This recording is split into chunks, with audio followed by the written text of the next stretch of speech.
There's been a lot of talk about identity lately, but how far does it go? And is it possible to be wrong? We went to the University of Washington to find out. Are you aware of the debate happening in Washington State around the ability to access bathrooms, locker rooms, spas based on gender identity and gender expression? I think people should be able to have access to the facility. I think bathrooms could and potentially should be gender neutral because there doesn't need to be a classification for differences. I think people definitely should have the ability to go into whichever locker room they want. I feel like at least public universities should do their best to accommodate for those who do not have a specific gender identity. You know, whether you identify as male or female and whether your sex at birth is matching to that, you should be able to utilize the resources. So if I told you that I was a woman, what would your response be? Good for you. Okay. Like, yeah. Nice to meet you. I'd be like, what? Really? I don't have a problem with it. I'd ask you how you came to that conclusion. If I told you that I was Chinese, what would your response be?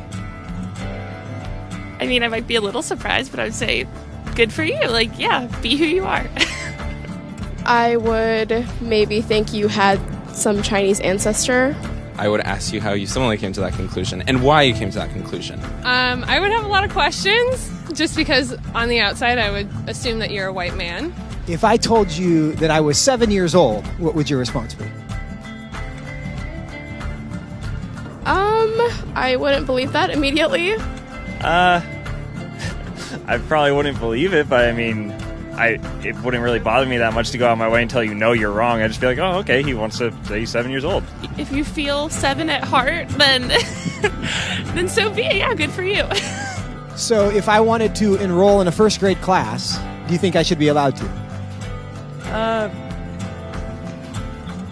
Probably not, I guess. I mean, unless you haven't completed first grade up to this point and for some reason need to do that now. If that's where you feel like mentally you should be, then I feel like there are communities that would accept you for that. I would say so long as you're not hindering society and you're not causing harm to other people, I feel like that should be an okay thing.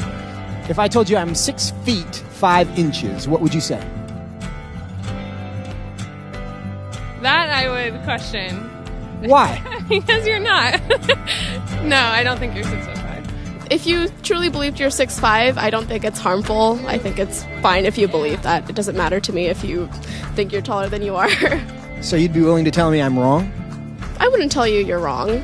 No, but I say that I don't think that you are. I feel like that's not my place as like another human to say someone is wrong or to draw lines or boundaries. No, I mean, I wouldn't just go like, oh, you're wrong, like that's wrong to believe in it, because I mean, again, it doesn't really bother me what you want to think about your height or anything.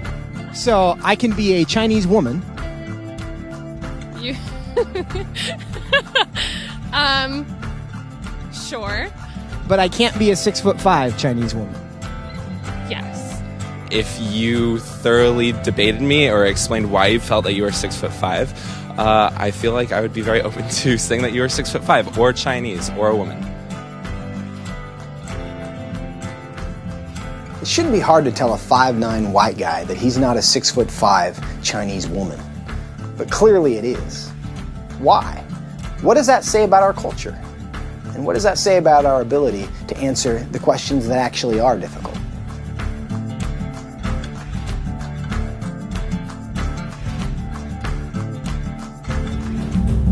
Joseph Backholm, ladies and gentlemen.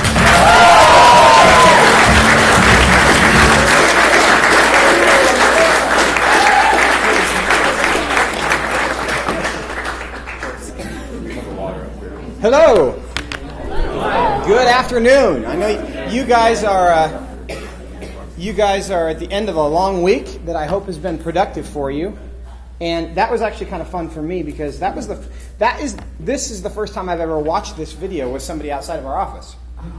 And so they have to laugh. Well, yeah, you know, it's fun to see different people's reactions because honestly, you know, You're the man. On that video,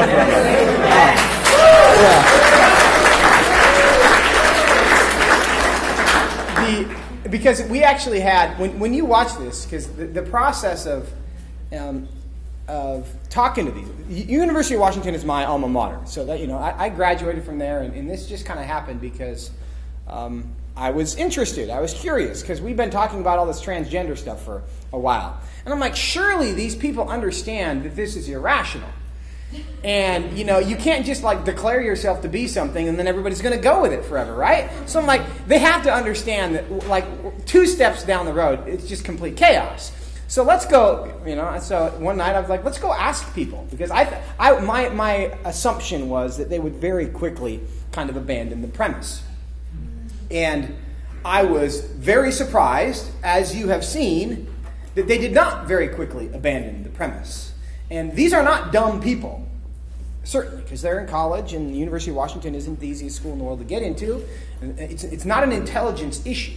The take home for me from this is that the cultural environment that we live in, that they live in, at the University of Washington, and that many of you live in different colleges, is such, because they have been trained that tolerance is the greatest virtue, right?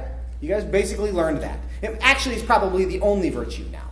The only thing that's truly virtuous is just being tolerant of everything. And so they know that appealing to a universal standard, a universal truth, and expecting someone else to acknowledge that or abide by that is intolerant or judgmental. And so the only reason I think this worked this way is because we established the premise on the transgender issue. Because the first question was, should people go to whatever bathrooms? Can they be whatever gender? And they know the correct answer to that question. Whether they actually believe it or not, they know the correct answer to that question is yes, you can be whatever you want to be with respect to gender, and you can go anywhere you want. So as we started walking down this path of, okay, can I be 7 years old or Chinese, or can I change my height? They were smart enough to know that if they rejected my ability to claim my own age, height, or race, that we were going to have to go back and revisit the original premise then, and they were going to have to make a distinction between those things and gender, which they can't do because there's no rational distinction between them. And so, when given the choice between being judgmental and irrational, they chose irrationality. And to me, that's just a statement to the intensity of the pressure that the culture is placing on people to deny what they know is real because it's not politically correct, essentially. So it has been a fun tool, and a lot of good conversations. I've had a lot of parents say thank you because they've had some great conversations with their kids, and it's a complete surprise to me. It's the first time we'd ever tried to do something like that. And and obviously it struck a chord. So and this that video and kind of this whole idea, and I'm going to talk about that now as we kind of talk about this idea of how do we engage with that culture. And you guys live, most of you in the Midwest, I think it sounds like. The left coast is the left coast, and the city of Seattle is kind of the leading edge of a lot of insanity. And the sidewalks in Seattle are now painted rainbows. If that gives you an indication, in neighborhoods, the sidewalks, you walk across these big, giant rainbows now to cross the street, if that's any kind of indication of how people feel about that. And, and when you're not with the program, and you're in that, and they're walking around, and the city of Seattle has this program to create safe spaces for LGBT people, because the implication is that it's basically your way of saying we welcome people in this in our establishment, which basically everybody does anyway.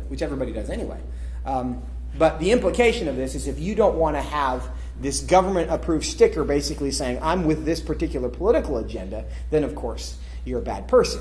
And so it's the government facilitating this pressure on just private business owners who want to run a gas station or whatever it is that they want to do, but now the government is coming and asking all of these businesses, are you going to put this sticker on here that allows, you will affirm what we believe about all of these things, and certainly creating a hostile environment for those who wouldn't necessarily want to be with the program. So Seattle's an interesting place to do this. But the question, as you guys have talked about, various policy proposals and the mechanics of the legislative process, and as you contemplate what you're going to do with your life and the degree to which you will be involved or not be involved in public policy and politics, and maybe you'll run for office and maybe somebody here will be president someday, as you contemplate that, and all that you've learned this week, what I hope to do in my few minutes here is give you a way to think about this in a way that is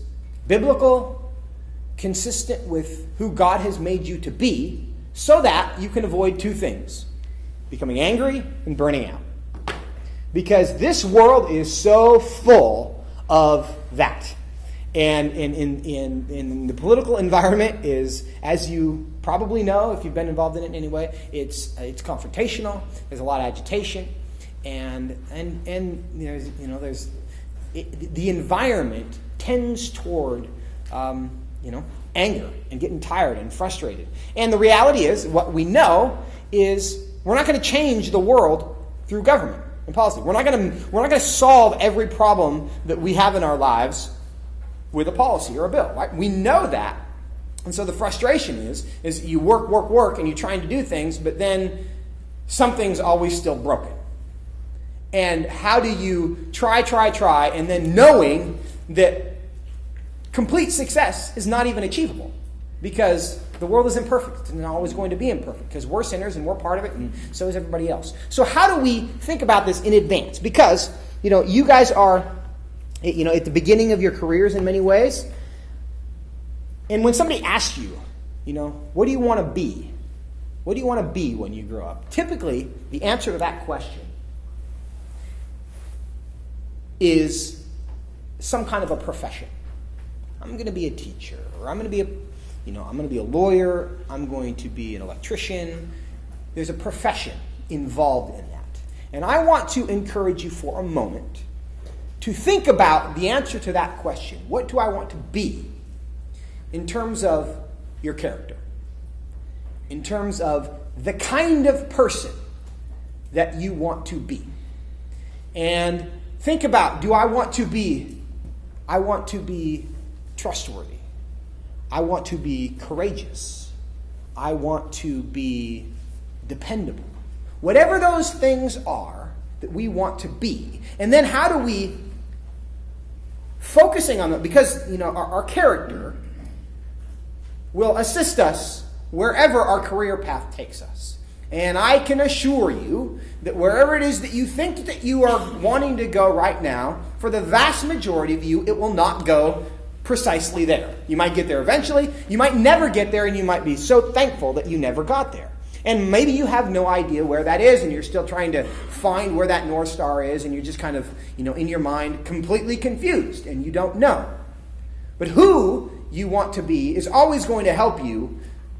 If you become the right kind of person, whatever profession you end up in is going to be much less significant, because ultimately your job's going to end and you're going to die, and the legacy that we have is the kind of people we are, and that's how we affect people. But how do we do that? How do we think about who we want to be in this environment of public policy? And I'm going to provide here in the next few minutes 3 options, and I think there's some tensions as we engage in public policy, how we, the choices that I think we have to make, and the kind of person we want to be in this arena. So the first is, do we want to be an ambassador or a soldier? Where does this come from? So, when you're involved in public policy, there's oftentimes militaristic terms used. This is a battle, we're going to go to war, we fight over these things, because we understand that in public policy, it's kind of a zero-sum game, right? If there's an election, one person loses and one person wins. That's it. Doesn't matter if it's 99-1 or 51-49. One person wins and one person loses. And you don't necessarily feel that much better if you lost by a lot than you did if you lost by a little. And in the same way, if legislation is being debated, and being moved through a legislative body, it will either become law or it will not. It doesn't halfway become law. Well, actually, sometimes they do if they break it up and attach it to something else as an amendment. But in general, it either passes or it fails. And so that's kind of like how we feel about, in war, soldiers kind of feel the same way, right? And when you go to war in armed conflict with somebody, a primary motivation is not necessarily whatever grand scheme that your grand goal your country is trying to accomplish. It may just be, I want to be alive. I want to survive this. And so it's either me or you, the guys on the other side, and I want it to be you because I want to go home. And so we fight for our survival. And so when we take this kind of militaristic perspective into public policy and into the political environment and government, it does a couple things for us that I think we need to be concerned about. And the first is the way it forces us to see the people on the other side of an issue. Because if we see ourselves as soldiers, then, fighting in a war, who are we fighting? And if we see the people on the other side of the aisle or on the other side of the ballot as the enemy, we start to treat them as the enemy. And the reality is, even, in every policy, reasonable minds can disagree on some issues, for sure. And just because we love Jesus doesn't mean we agree on everything. And it doesn't mean because you disagree with me, you're necessarily a bad person. There are some issues where they are very clearly delineated along worldview boundaries. And the implication, or the tendency can be for us to see people on the other side of the issue as the enemy. When in reality, they are captives of the enemy. They are not the enemy. And so if we see ourselves as soldiers, I have to get this bill passed, I have to win this, you're trying to stop me, therefore it is my job to stop you, we start to think about them and treat them that way. And ultimately, in everything that we're doing, the people that you're involved with are always more important than whatever it is you are doing. Because they are the people that you are involved with are the only eternal factors in this. They will live forever.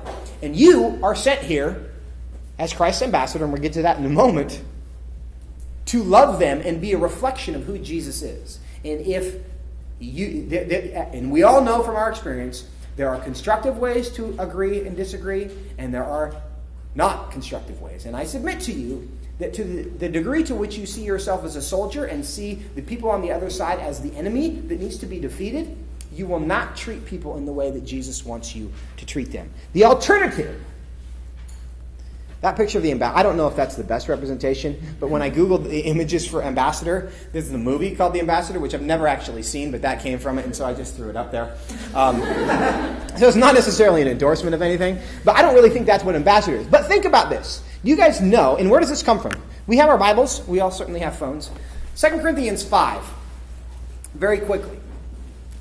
The ministry of reconciliation in 2 Corinthians 5. And I kind of want to introduce where this is coming from. You'll be familiar with kind of the middle part of this chapter, in about verse 16 or verse 17. If anyone is in Christ, he is a new creation. But the verse goes on, and because of this, the old has passed, the new has come, right? And then, all this is from God, who through Christ reconciled us to himself and gave us the ministry of reconciliation. That is, in Christ, God was reconciling the world to himself, not counting their trespasses against them, and entrusting to us a message of reconciliation.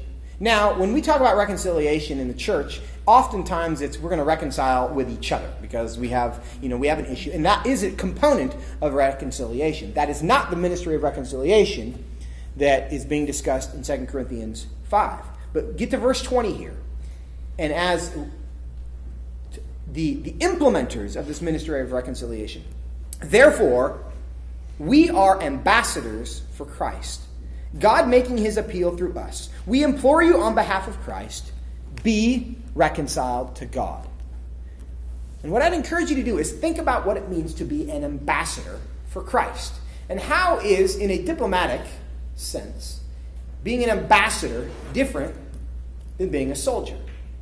And I think you kind of know what that is, because an ambassador, the job of an ambassador and the job of a soldier are different in key ways.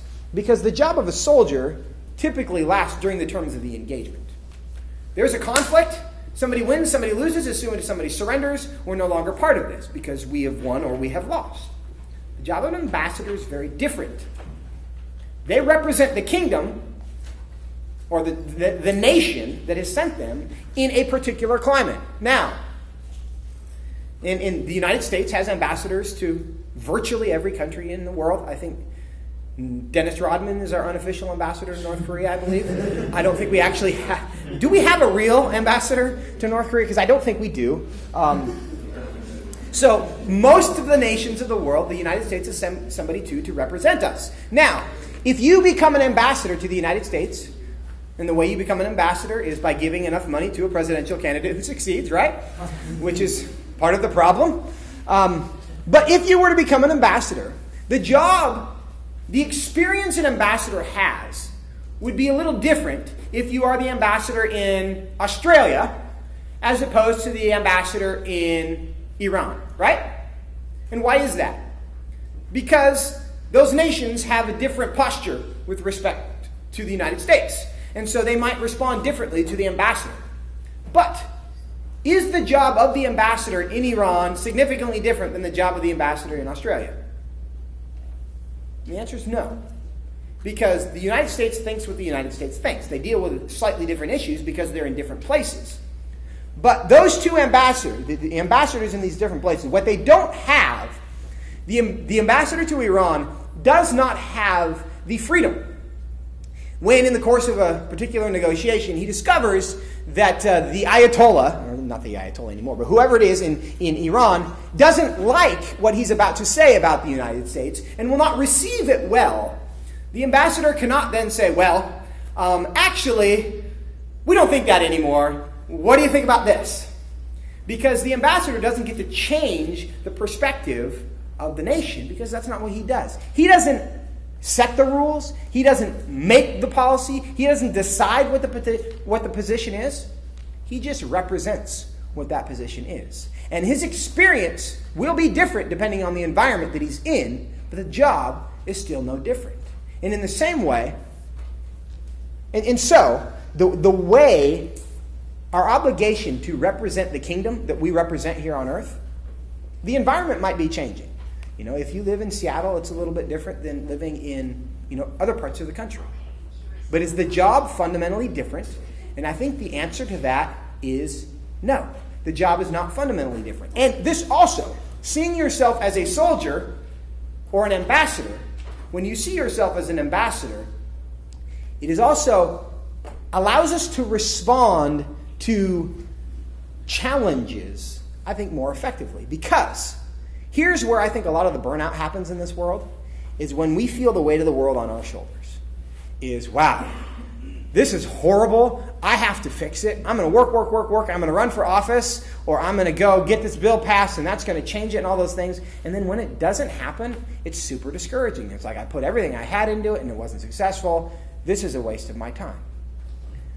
However, if we see ourselves as, and we're going to get to the truth component in a moment, as ambassadors, realizing that ultimately, whose job is it to save the world?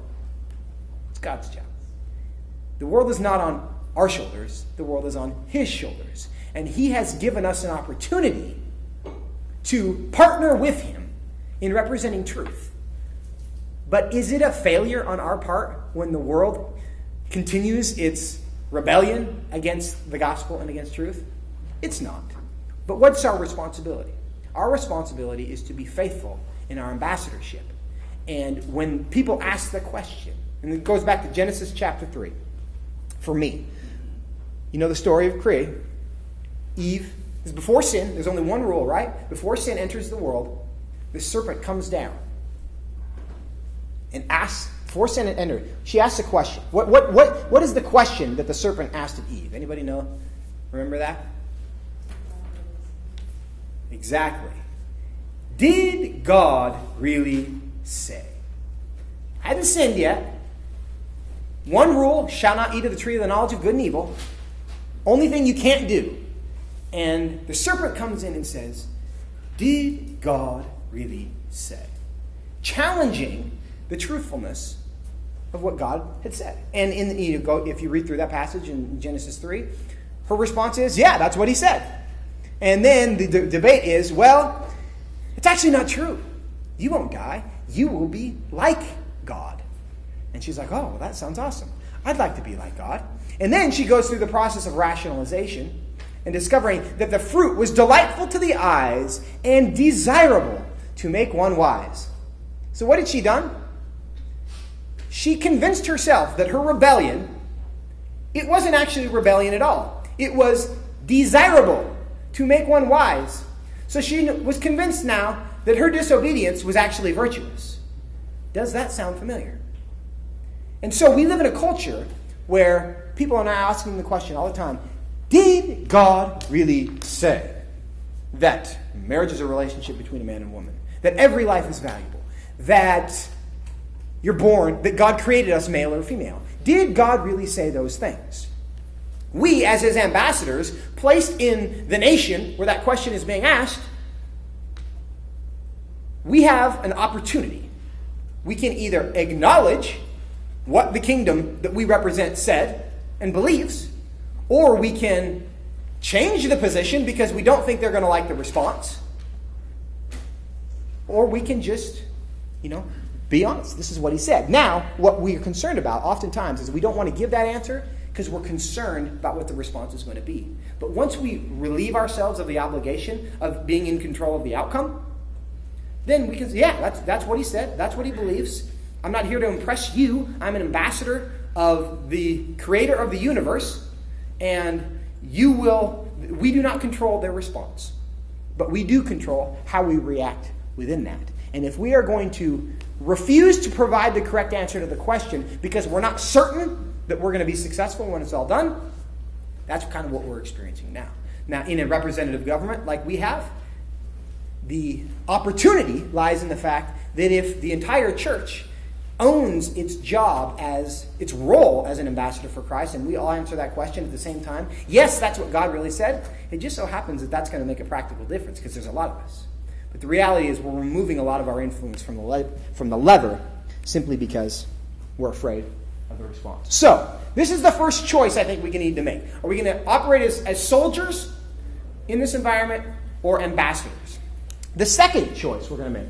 Are we doing this in search of the truth or in search of political victory? Now turn with me, if you would. John 18:37.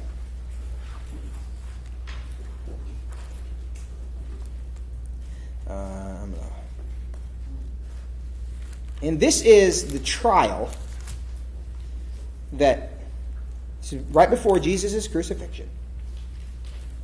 And he's talking to Pilate, of course.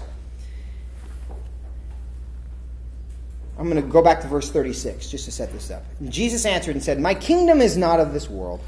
If my kingdom were of this world, my servants would have been fighting that I might not be delivered over to the Jews. But my kingdom is not from this world."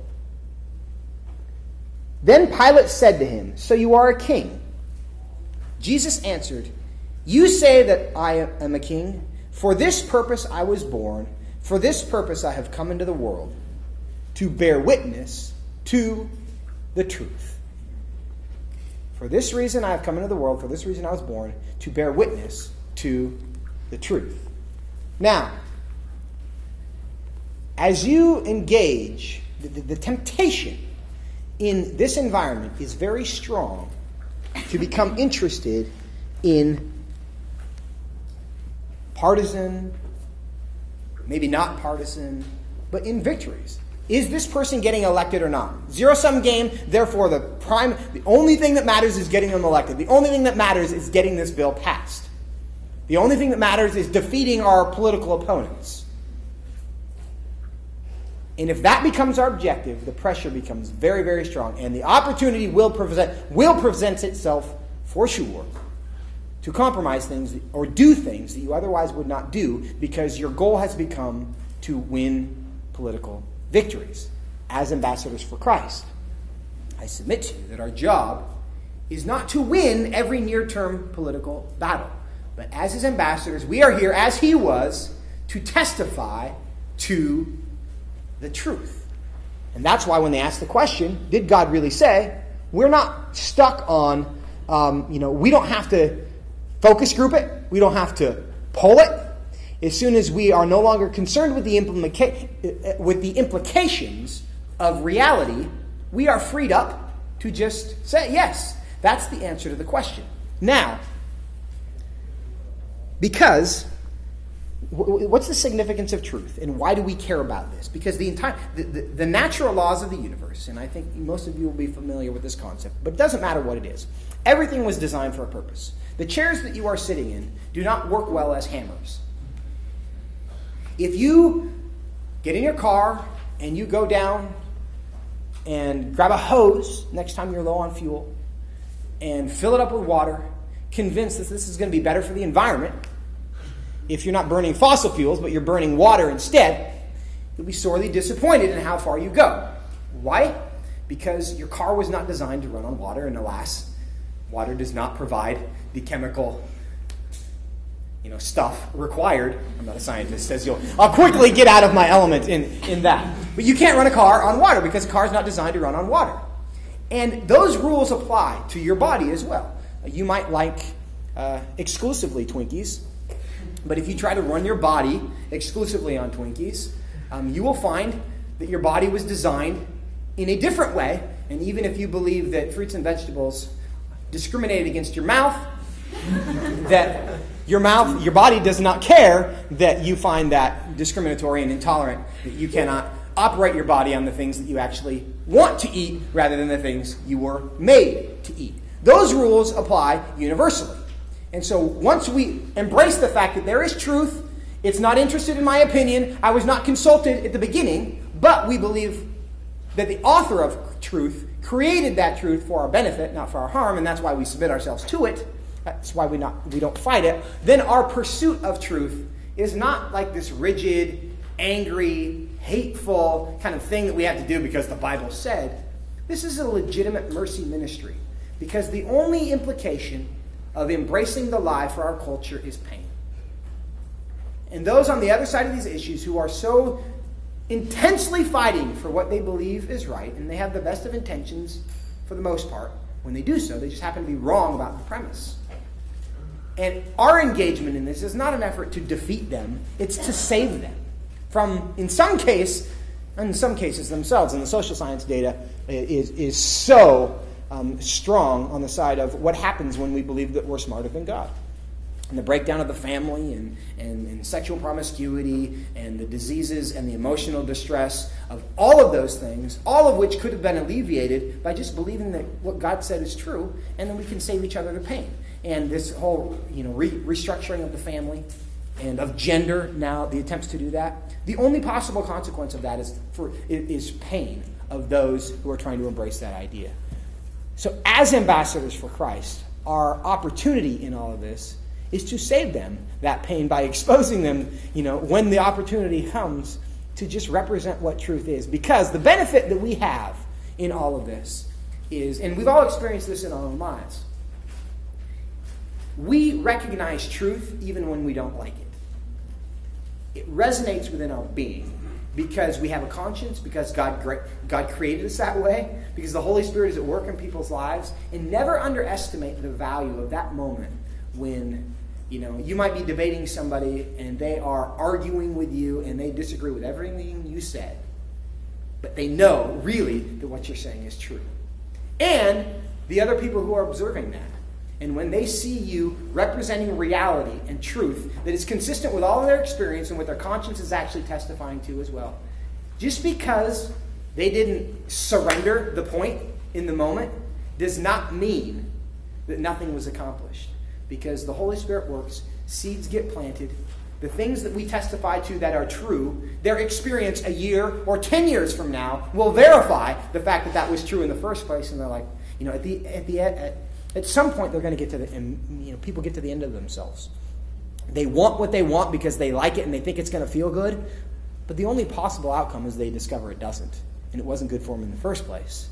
And your faithfulness along that path in letting them know what actually is true can be a North Star and bring them back. What happens if you are committed more to politics than to truth? And there's an anecdote from Washington. We were actually, during lunch, talking about basketball. Seattle used to have an NBA team, and it moved to Oklahoma. That's why those of us in Seattle... Anybody here from Oklahoma? Okay. Any Oklahoma Thunder fans? Because I'm about to be very offensive. Because Kevin Durant just signed with the Warriors, and everyone in Seattle was thrilled about that because there's a lot of, animosity, and so we were just happy to see Oklahoma City lose Kevin Durant. And anyway, during the whole debate over in Washington, before the Sonics were there, they got purchased by Clay Bennett, who's the guy from Oklahoma, and there was this big discussion about an arena and whether public funds should be used for this arena. This was 2008. Christine Gregoire was our governor. She was running for office. She was a Democrat. And she was not supportive of using public funds to build a basketball arena in Seattle so that the Sonics would stay. I'm in this conversation with a couple state senators, because at this point in my life, I worked in the state senate in Washington State. And I'm talking to the chief of staff for the caucus and a state senator. And the state senator says, "This is so ridiculous that people want to use taxpayer dollars to pay for a basketball team so they can all run around and, do their deal." Chief of staff responds by saying, "But if all the sports fans think this is Christine Gregoire's fault, if the team leaves and that she doesn't support them, maybe we can turn all the sports fans against her in November."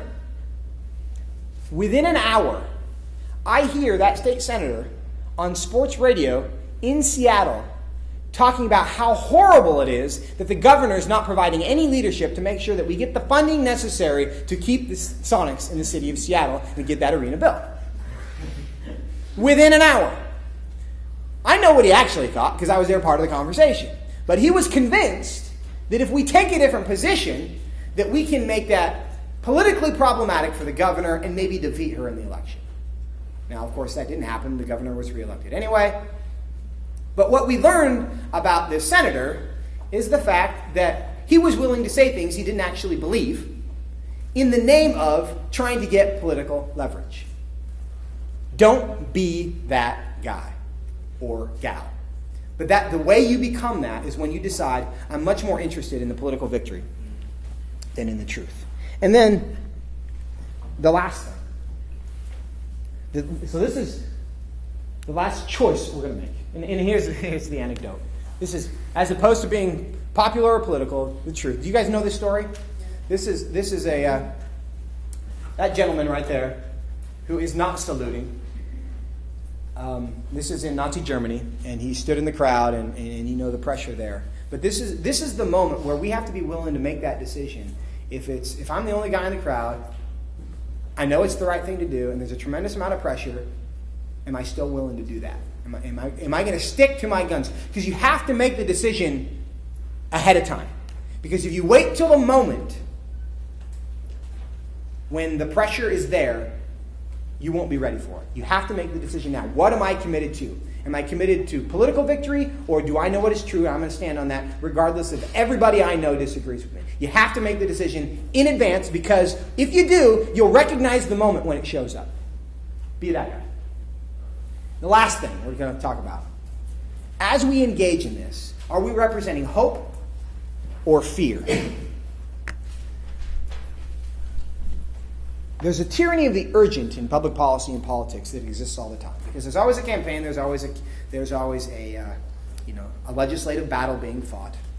For those of us who work in nonprofit work, we have to try to raise money as well. And so what we're always told in the fundraising world is the things that you need a crisis to raise money, and then you need to make people believe that there's an immediate threat to them, and then an opportunity to solve the threat by, always boils down to giving you money, right? what that does in our communications, if we surrender to that, and you guys are probably on these email lists, it's like 4 times a day, somebody is letting you know that the world is about to end unless you click here and send $25. Right? Because everything is bad is happening, and we are the only ones that have the solution to that problem. And unless you do this now, game over. One, you can become numb to that.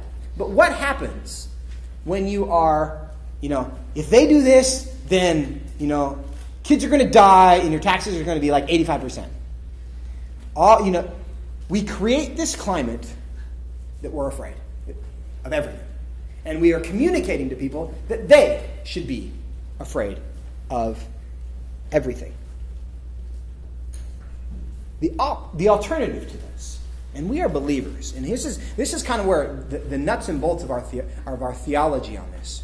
What do you believe about God?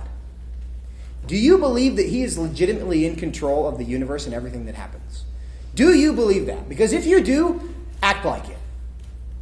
Because we have a lot of people who share our theology, who engage in public policy, who are afraid of their shadow and everything that they see. And there's all these bad guys who, if they aren't stopped, they're going to take over the world.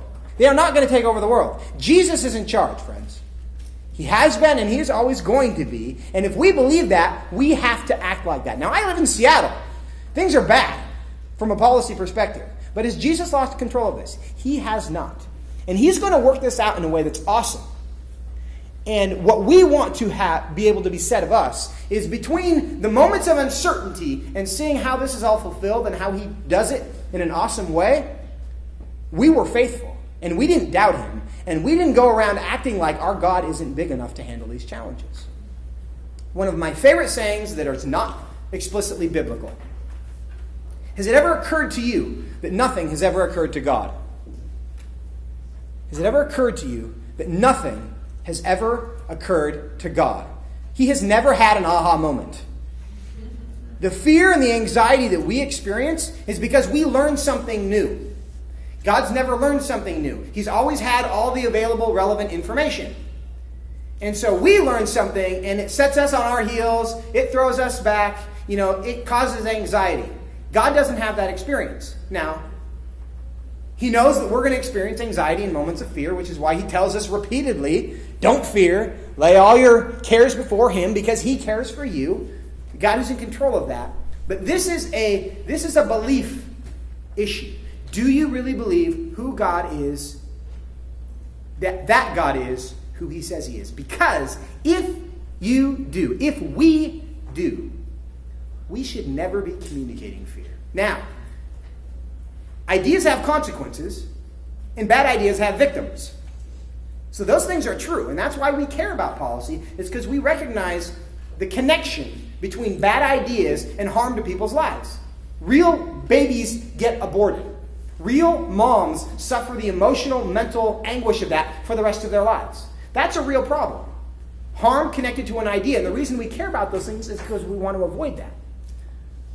But if we understand it as a mercy ministry, as a way to love our neighbor, rather than, be very, very afraid of this if we don't solve this, it's a totally different perspective. Not only for you, but for everybody else that you talk to. Because what we want to be, because the reality is, the inclination in the conservative world, and we're even seeing this in the slogan of Donald Trump's slogan, make America great again. It was once great, it no longer is. There's a case to be made for that, but we've certainly improved in some ways. Mayberry never existed. You and I were never alive. We weren't alive when Mayberry theoretically existed, I think, in the 50s or the 60s, or whatever it is that they're referring to, where everything was awesome that they want to recreate. But it wasn't perfect then. Something, did people leave their doors unlocked? Yeah, I guess that was pretty cool. But there were a lot of other challenges that we had in the world. Do we have a different set of challenges now? Yeah, we do. We do. But have we made progress in some ways? We have. Yeah, that's true. The world is never going to be perfect because we're all in it. So our challenge is not to try to, not necessarily, though I don't hate colonial hats, but I don't like the implication that we're going to put on our triangle hat and go back and recreate, the 18th century. One, because it's not possible, and two, because that's not what God told us to do. We need to, instead of making everybody afraid of the things that are going to happen if we don't stop them, let's create a vision for what the world looks like in the future if we all embrace truth. Because God has given, in his love and care for us, he revealed himself to us so that we could have an understanding of how to avoid pain in our lives. Most of it. We can't avoid it all entirely. You know, love the Lord your God with all your heart, soul, and mind. Love your neighbor as yourself. If we do that faithfully, day by day, hour by hour, moment by moment, you all know the moments in your lives where you didn't do that and you suffer the consequences of it. And hopefully we're all, we're becoming better at that moment when Satan comes to us and says, did God really say? And we try to rationalize ourselves why the rules don't apply to us. We've all been through that experience because we're all sinners. But in this moment of how we engage in this, the people who are trying to make it, not to pick on Donald Trump all the time, but make America great again. Go back to something that they imagined existed that probably didn't actually exist in the way they imagined it. Or are we going to be the agents, the ambassadors of Christ, who can paint a picture for our family, for our friends, our classmates, our neighbors, of what it looks like to create a world in which we actually believe who God is, who he said he is. We actually believe that. Where we value every individual life, not on paper, but in practice. Not all the theoretical lives out there, but the life right in front of me. If you can take your pro-lifeness to actually connect with the soul across from you, what it looks like to have a marriage that honors your spouse, to be parents that are faithful to our kids for a generation. I tell you what, friends, if we can live that in our lives and then create a vision for the world of what it looks like if we all do that, we don't have to be afraid we don't have to create any sense of fear because everybody knows there's all these problems. What they're looking for is a solution. Don't tell them more about what the problems are. It's kind of self-evident. People need to see what the solution is. And that's where we can be hopeful and create that for people. So, to me, the questions here: are we going to be, when I grow up and we get involved in public policy, are we going to be soldiers who use fear to achieve political victories? Or are we going to be ambassadors for Christ who use hope to move people toward what is true? And I believe by clarifying the objective before you really get involved is going to make a huge difference between now and then as to how you respond to the challenges, how you treat the people that you encounter along the way, and ultimately, whether you have any success. Proverbs 16:23. One of my favorite kind of public policy verses: the wise in heart will be called understanding, but sweetness of speech increases persuasiveness. It's very simple. Everybody knows that it's true. The wise in heart will be called understanding. That means you listen. You will be called understanding, which means people will see you as understanding, which means you demonstrated you cared about them enough to actually listen. You understood the ratio between having 2 ears and 1 mouth. You listened more than you spoke. The wise in heart will be called understanding, and sweetness of speech increases persuasiveness. When you go to the state house, wherever that state is for you, if you go there with an army of people who have dedicated themselves to being ambassadors for Christ, who are going to use hope to move people toward truth, the legislators are going to have a very different experience than they will if they are encountered by an army of soldiers who believe they're going to tell all these scary stories to try to achieve some political victory. I'm going to close with, and as we think about this moment, as we think ahead toward what we're going to do, go to Daniel chapter 3 with me very quickly. And this is a story, you probably don't even need to turn there. But Shadrach, Meshach, and Abednego, you know the story. They erect this golden image, and Nebuchadnezzar says, if you don't bow to this image, then we are going to throw you into a fiery furnace. And they liked Shadrach, Meshach, and Abednego, right? Because and they had risen, the Hebrews, living in a foreign land, not necessarily worshiping their God, but obviously had proven themselves to be valuable to the king, which is why they rose to positions of prominence. So bow to my image. They blow the horn, doesn't bow. This bothers the king. And so he calls them in because he likes them. He doesn't want to immediately incinerate them, but he's also very angry because they have defied him. And so he calls them in, and they have one more conversation. And he says, now if you are ready, when you hear the sound, and this is Daniel 3, verse 15. Now if you are ready, when you hear the sound of the horn, pipe, lyre, trigon, harp, bagpipe, and every kind of music, to fall down and worship the image that I have made, well, good. But if you do not worship, you shall be immediately cast into a fiery furnace. And who is the God that will deliver you from my hands? It's a rhetorical question, but it's a good one. Who is the God that will deliver you from my hands? And they actually had an answer to that. Shadrach, Meshach, and Abednego answered and said to the king, O Nebuchadnezzar, we have no need to answer you in this matter. If this be so, our God, if this be so, if you throw us into that furnace because we don't worship your God, our God, whom we serve, is able to deliver us from the burning fiery furnace, and he will deliver us out of your hands, O king. But if not, be it known to you, O king, that we will not serve your gods or worship the golden image that you have set up. Two-part response here. First, my God is able to deliver me from whatever threat you have. Second, even if he doesn't, we're not bowing. Imagine a nation full of believers who took that on.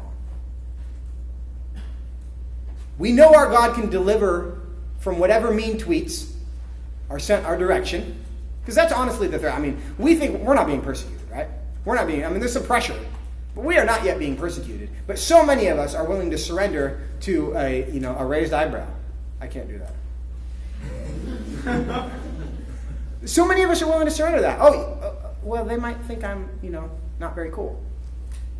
Okay.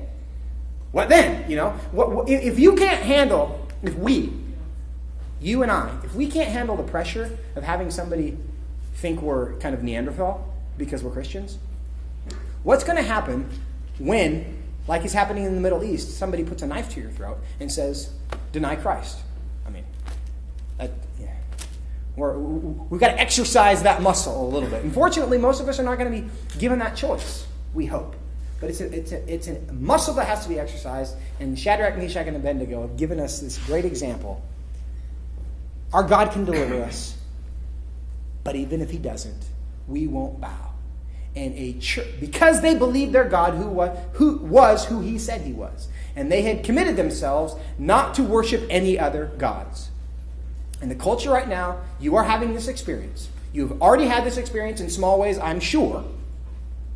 And you will have this experience in bigger ways in the future, for sure. And you need to know what the answer to the question is going to be now. When the idol is erected, when the horn blows, and everybody around you decides, we're bowing to this, what's your response going to be? Because, as Hebrews in a foreign land who had arisen to positions of power, it'd be pretty easy to rationalize, in my opinion, a little, whatever, my mom would be so sad. Surely God wants me here in this position of power because he put me here. I'm no use to him if I've been incinerated in the fiery furnace, so maybe we just have a little quick bow with everybody else. He knows in my heart I'm not really worshiping that idol, and then we'll move on and on with my business of serving God in the place that he's put me. But they knew that denying Christ in that way, and God in that case, was not an acceptable way to maintain their position. And put that in God's hands. He can make the decision how he wants to go. Is he going to glorify us through the sacrifices that we make? Or is he going to glorify us by delivering us in that moment because we know what Shadrach, Meshach, and Abednego did. They got thrown in the fiery furnace. God delivered them. And what was the result of that? End of the chapter. The king worships their God because he realizes that's the real God. But what we're doing, if we backtrack at that moment, of that point of decision, we are denying God the opportunity to glorify himself through our faith because it's too risky. Because what if he doesn't? What if he doesn't? And today, the issue that a lot of us are dealing with, and the last kind of biblical reference I'll use here, because the trends in the culture are not positive right now, are they? So why bother? If we're going to lose, what's the point of even getting involved in this if we're just going to get steamrolled, like, in Seattle or wherever you are? Think about Noah. Think about Noah. How long did he build that boat for? 40 years. Craziest guy in the whole country. Decades out in his backyard building a giant boat. Building a giant boat. I mean, seriously, think about that. Maybe you have that neighbor, that guy and his family. It's like everybody looks at them and says, what in the world are they doing? Why are you crazy? What happened to you? Why did he do that? Because God told him to do it. He knew God told him to do it, so he did it for a long, long time. And I guarantee you, whatever ridicule we have experienced in our lives was nothing compared to what Noah probably experienced on a daily basis. Because he was the crazy old coot out over in yonder village building that giant boat, like hundreds of miles from any water. Right? And the experience for us is going to be similar because, I don't have the survey data here, but I was in Arizona this week and looking over the way that the world views people who believe marriage is a relationship between a man and woman, that same-sex relationships are not morally okay. That's the new standard. That's the new definition of extremists. That's like just mainstream Christianity is now extremism. But what happened? In one day, Noah went from being the craziest guy that ever was for decades to being the guy who actually had the answer to everything. Because the facts came into alignment and his faith in God was validated. And he ended up being, the rescuer of the species, in fact. We have those opportunities and we're going to have those moments as well where people are going to, what in the world are you doing? Why are you so, whatever you are? As long as we continue to believe God is who he said he is, our vindication is coming, and it is assured.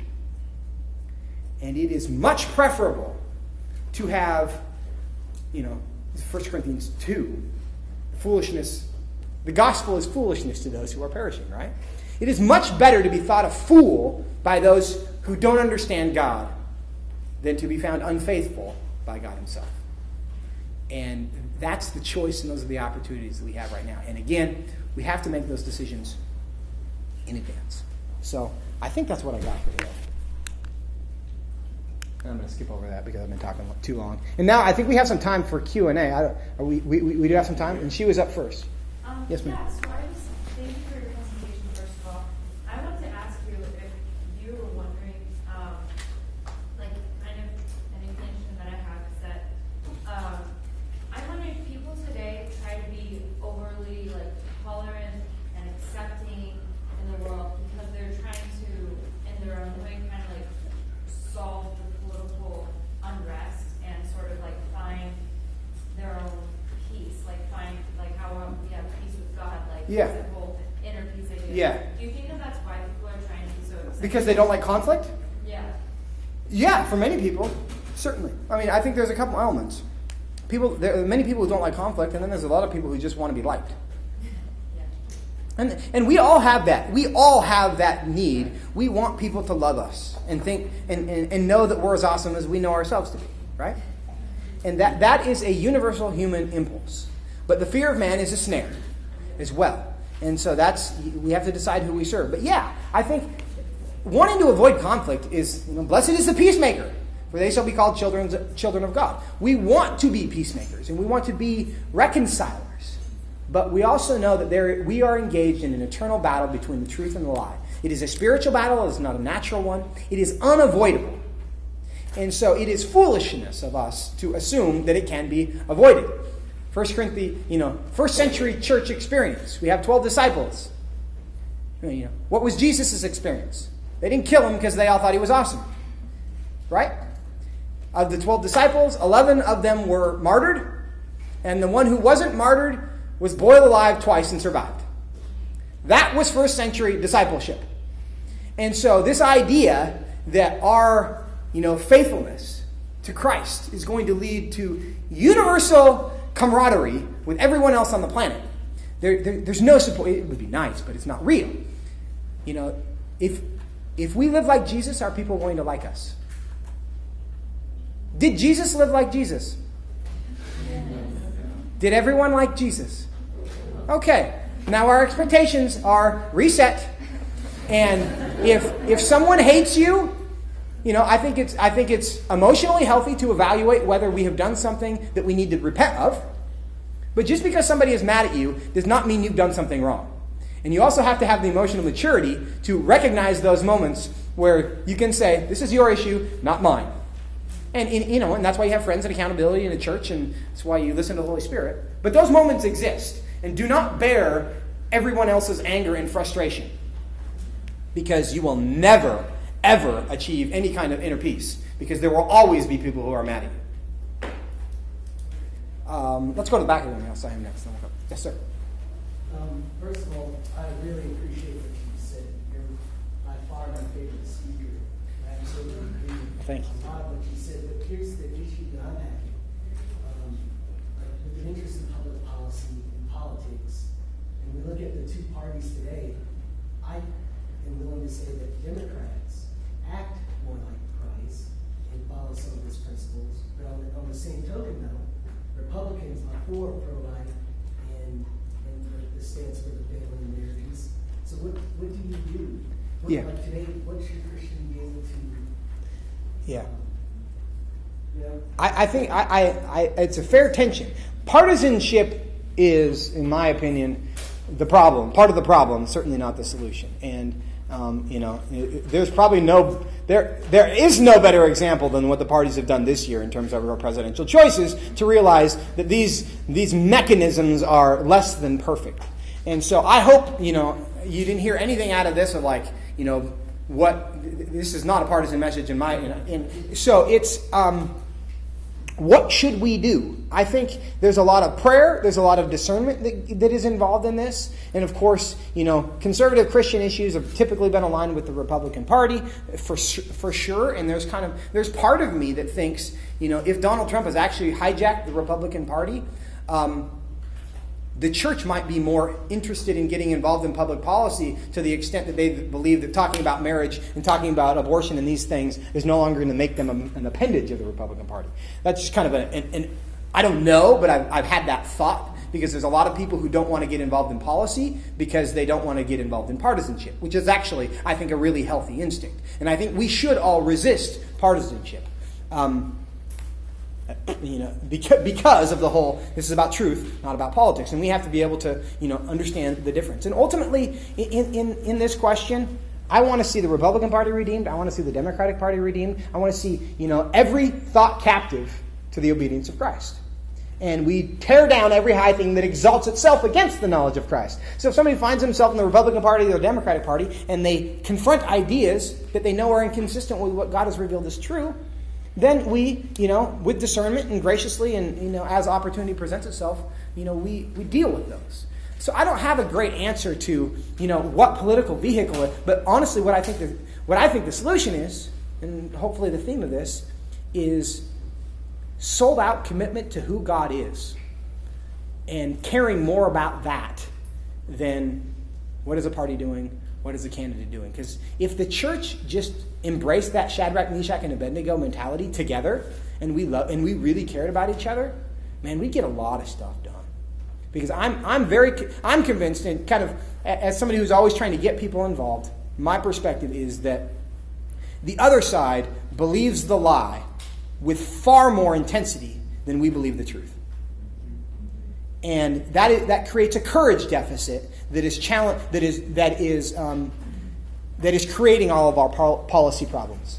So if the people who believe the truth and whatever manifestation God, whatever opportunity God gives them to express that, their conviction about the truth, that problem solves itself. Because God, we're all placed in different places. God is He is the grand planner of all of this. And He's put us in different businesses and places and schools and all of these things. But all we need to do is rise up and say, I actually believe who God is, who He says He is. And wherever we have been planted, if we grow in that location, suddenly a bunch of awesome things happen.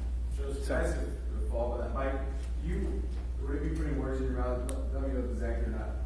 You say, what? This is your first part of your question. You say, why Democrats sound more compassionate?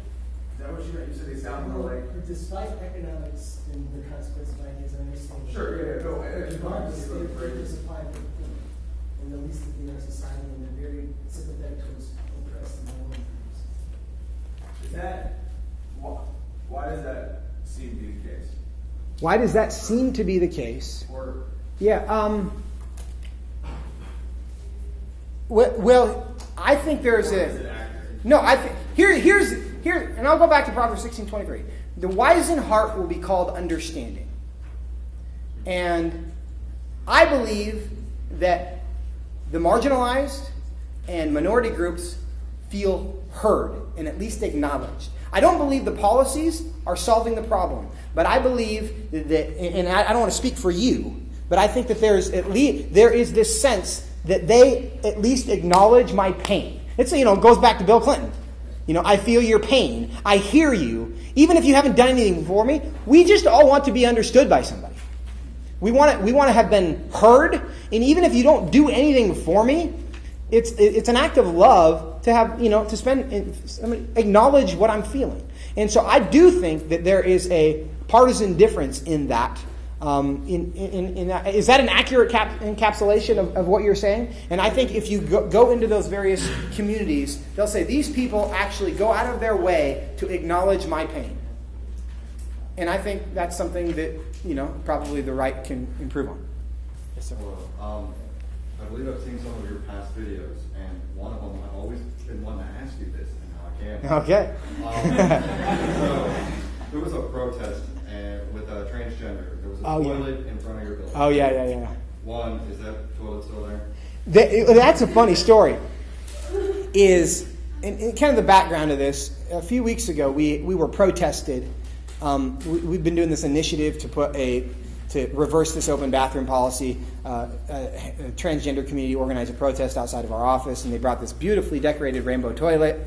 And it said "Flush hate in our state," and it had like all this paper mache stuff around it. And it wasn't an actual toilet. It was like plastic stuff made to look, but it looked like a toilet. And then they had all these postcards addressed to me, telling me to stop being such a mean guy. And so they brought this, and we didn't know that. We actually got tipped off to the fact that this was happening because a reporter walked in 15 minutes early and said, "Is there a meeting at your office at 10:30?" And we're like, "No." But they had alerted the entire press corps that they were going to have this protest outside our office at 10:30. So we locked the door and wouldn't let them in.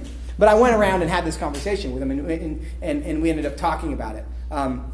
But as soon as I told them how excited I was to have the toilet, because I said, I love the toilet, thank you. I'll put that in my office. We will appreciate that. They took it from me. and it was that, and I was like, why are you doing that? Well, because we cared. And what had happened? It was a weird experience that she found pain in my joy, and that she was really frustrated by the fact that I wasn't angry about the toilet. And it was. I didn't. There were a bunch of cameras there. I wasn't going to rip it out of her hands and have this fight over. But it was an interesting experience for me. So the toilet disappeared. I'm guessing from how you're talking, I'm guessing they didn't come back. I know the last part was like, I want to come back and I really want to have a conversation with you without the camera. They never come back. They're all about grant. They can't win a debate, and they know that. They don't even engage in it. Yes, ma'am. You presented the truth. I work at a fast food place where I work with people who strongly believe about the gay marriage issue. A lot of them have live the homosexual lifestyle. How can I present the truth without just pushing it in their face? Like, I know we're trying to say, in my opinion, you can become your opinion. Is it better to say my faith, or how do you do that? Yeah, this is actually a great question, because we went through something. The moment you say, my church teaches, the Bible says, my parents taught me that, everything shuts off. People don't want to hear that, this isn't even your beliefs. I don't even respect what you say, because this isn't even you saying it. And people have very little respect for robots. And that's how they perceive that when you say, well, the Bible says, I was told that, therefore I think that. The best way to respond to that is I've given this a lot of thought, and I've concluded that, I think it's best for society if marriage is a relationship between a man and a woman. But, and here's if you want to engage, if you want to have the dialogue, the follow-up to that is, but I'm very interested in understanding why you disagree. Mm-hmm. If you can clarify, people will respect someone who has actually thought about something and reached a conclusion, and they will enter into a dialogue generally if you invite that. So the solution is, if they ask you, I've given this a lot of thought, and I know this is a hard issue, but I've reached the conclusion that, but you have to actually have a reason, so you have to have actually thought about it in order to be able to do that. But then the follow-up to that is where people, really you can open doors. But I'm very interested in understanding why you disagree. And that's, the wise in heart will be called understanding. Try to understand that. And then from a strictly policy perspective, is you will make the best arguments for your position once you can make the best arguments for the other position. You should be able to argue the other side better than they can. And you want to get there, because you don't really know what you think until you've understood and dealt with their best arguments. We have time for one more. We'll go right here. The people that you interviewed for that video, how did that end? What got cut? How did you wrap up that conversation? Did you give them a think about it question? No. Yeah. What you see is really I was not there. For me, it was anthropological. I was not there to convince anybody of anything. I was genuinely trying to find out what people thought about all of this. So and every conversation was very pleasant. They were, without exception, very nice students and people, and they probably wouldn't enjoy being with me now. But prior to that, we would have all had a great time together, in a social environment. But it was, and I talked to 12 people. What you saw there is a summary of 12 different people. This was not the exception, because generally people are like, oh, you probably spent 3 days talking to people, and you talked to 500 people, and then you got 7 crazy ones, and then you put a montage up. We talked to 12 people, and 8 of them are in that video. It's the exception. That was the rule, not the exception. You said it took you 9 people until... Yeah, well, that gal who chuckled when I said, because you're not 6'5", remember that? She was the 9th person I talked to that day, and she was the first one who told me I'm not 6'5". She's the first one who was willing to say no, because you're not. Literally. And I was experiencing, mentally, I was freaking out. Because, I talked to 8 people in a row, chosen randomly on a college campus, and none of them were willing to tell me that I'm not 6'5". When I'm begging them to, basically, if I was going to be angry about it, but it was a strange experience. And there's one that didn't get quite as much coverage. We did one at Seattle U on gender. Have any of you guys seen the gender one? Because you might. It's asking, is there a difference between men and women? And the responses there are also pretty horrifying.